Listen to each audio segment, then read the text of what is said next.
নমস্কার বন্ধুরা, বসন্তের এই সময়ে সজনে ফুল আমাদের স্বাস্থ্যের জন্য খুবই উপকারী। আজ আমি আপনাদের সঙ্গে শেয়ার করছি মুসুর ডাল দিয়ে সজনে ফুলের একটি অসাধারণ স্বাদের রেসিপি। যারা সজনে ফুল খেতে খুব একটা পছন্দ করেন না, তারাও এইভাবে রান্না করলে আঙ্গুল চেটেপুটে খাবে। গরম ভাতের সাথে এই মুসুর ডাল দিয়ে সজনে ফুলের রেসিপিটি থাকলে আর কিছুই লাগবে না। আশা করছি মুসুর ডাল দিয়ে সজনে ফুলের এই রান্নাটি আপনাদের নিশ্চয়ই ভীষণ ভালো লাগবে। রেসিপিটা ভালো লাগলে ভিডিওটিকে একটি লাইক করে আর বন্ধুবান্ধবদের সাথে শেয়ার করার অনুরোধ রইল।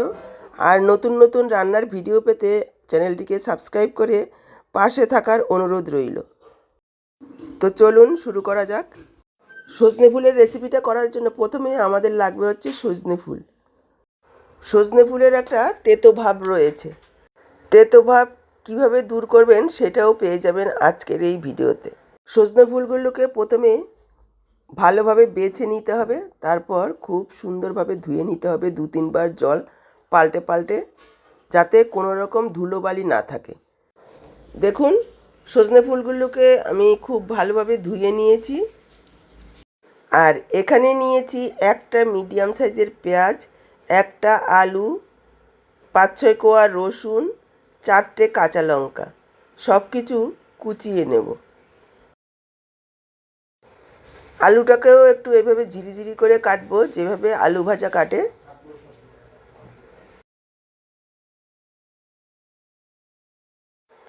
এবার দেখুন, গ্যাস অন করে কড়াই বসিয়ে আমি কিছুটা জল বসিয়ে দিয়েছি। জলটা গরম হয়ে গেছে। জলের মধ্যে দিয়ে দিলাম 1/2 চা চামচ পরিমাণ লবণ। এবার দিয়ে দিলাম ধুয়ে রাখা সজনে ফুল। সজনে ফুলগুলোকে একটু নাড়াচাড়া করে তুলে নেব। এতে করে কী হবে, সজনে ফুলের যে কোষ্ঠে বা তেতো ভাবটা রয়েছে সেটা চলে যাবে। এবার এখানে অনেকেই বলবেন যে সেদ্ধ করে জল ফেললে তেতো ভাব চলে যাবে। যারা তেতো খেতে পারেন না তাদের জন্য এই প্রসেসটা করা। যারা তেতো খেতে পারেন তারা অবশ্যই এটা করবেন না, ধুয়েই রান্নাটা করবেন, তাতে বেশি পুষ্টিগুণ পেয়ে যাবেন। তবে দেখুন, খুব বেশি সেদ্ধ কিন্তু করা যাবে না, জাস্ট এপিট ওপিট করে উল্টে তুলে নিতে হবে।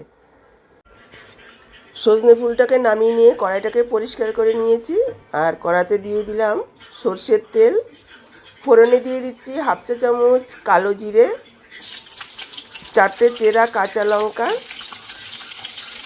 কুচনো রসুন আর পেঁয়াজ, সব কিছু একসঙ্গে হালকা ভেজে নেব, খুব বেশি কড়া করে ভাজবো না।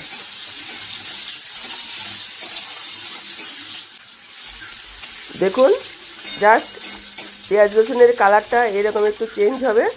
তারপরে এখানে দিয়ে দেব কেটে রাখা আলু। আলুগুলোকে একটু মিশিয়ে নিয়ে এখানে যোগ করে দেব গুঁড়ো মশলা।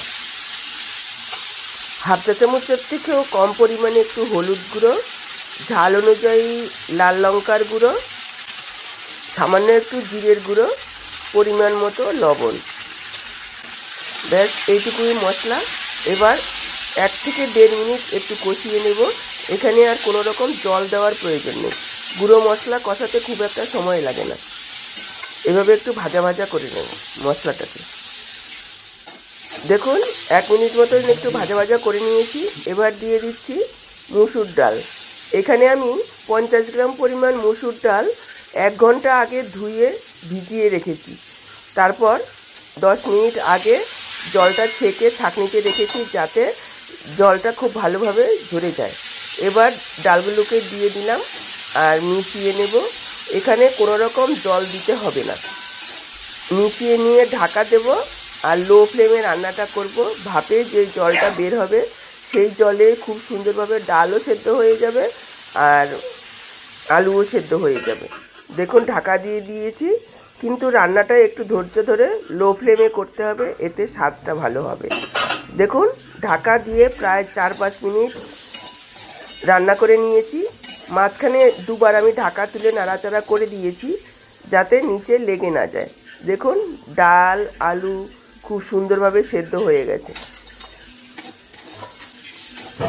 যখন সব কিছু সেদ্ধ হয়ে যাবে তারপরে দিতে হবে সজনে ফুল। সজনে ফুল দেওয়ার পর খুব বেশি সময় রান্না করা যাবে না, জাস্ট 3 থেকে 4 মিনিট এভাবে নাড়াচাড়া করে রান্না করে নেব।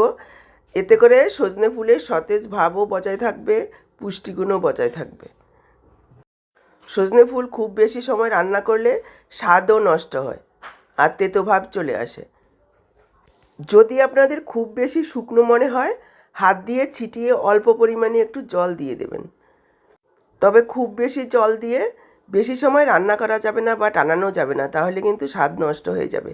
একটু ঢাকা দিয়ে দিচ্ছি 2 মিনিটের জন্য। দেখুন, ঢাকা দিয়ে 2 মিনিট রান্না করে নিয়েছি। দিয়ে দিচ্ছি সামান্য একটু চিনি, আপনারা স্বাদ অনুযায়ী যোগ করবেন। একটু মিষ্টি দিলে স্বাদটা খুব ভালো হবে। চিনি দেওয়ার পর আরও 1 মিনিট একটু নাড়াচাড়া করে নেব, যাতে চিনিটা গলে ভালোভাবে মিশে যায়। তারপর দিয়ে দেবো একটু ধনেপাতা কুচি। চাইলে আপনারা এখানে একটু কাঁচা সর্ষের তেলও দিতে পারেন। ব্যাস, তৈরি হয়ে গেল দারুণ স্বাদে মুসুর ডাল দিয়ে সজনে ডাঁটার তরকারি বা সবজি। চচ্চড়ি বড়া তো অনেক খেয়েছেন, একবার এইভাবে মুসুর ডাল দিয়ে খেয়ে দেখুন, গরম ভাতে দারুণ লাগে খেতে। দেখলেন তো কত সহজে তৈরি হয়ে গেল মুসুর ডাল আলু দিয়ে সজনে ফুলের তরকারি। তো আপনাদের আজকের এই রেসিপিটা কেমন লেগেছে কমেন্টে কিন্তু একদম জানাতে ভুলবেন না। ভালো লাগলে অবশ্যই একটা লাইক করে ভিডিওটাকে শেয়ার করে দেবেন। ইউটিউব থেকে যদি নতুন দেখছেন চ্যানেলটাকে সাবস্ক্রাইব করবেন, আর ফেসবুক পেজ থেকে দেখে থাকলে পেজটাকে ফলো করবেন। এখানেই বিদায় নিচ্ছি, আবার দেখা হবে নতুন কোনো রেসিপির সাথে। সবাই ভালো থাকবেন, সুস্থ থাকবেন।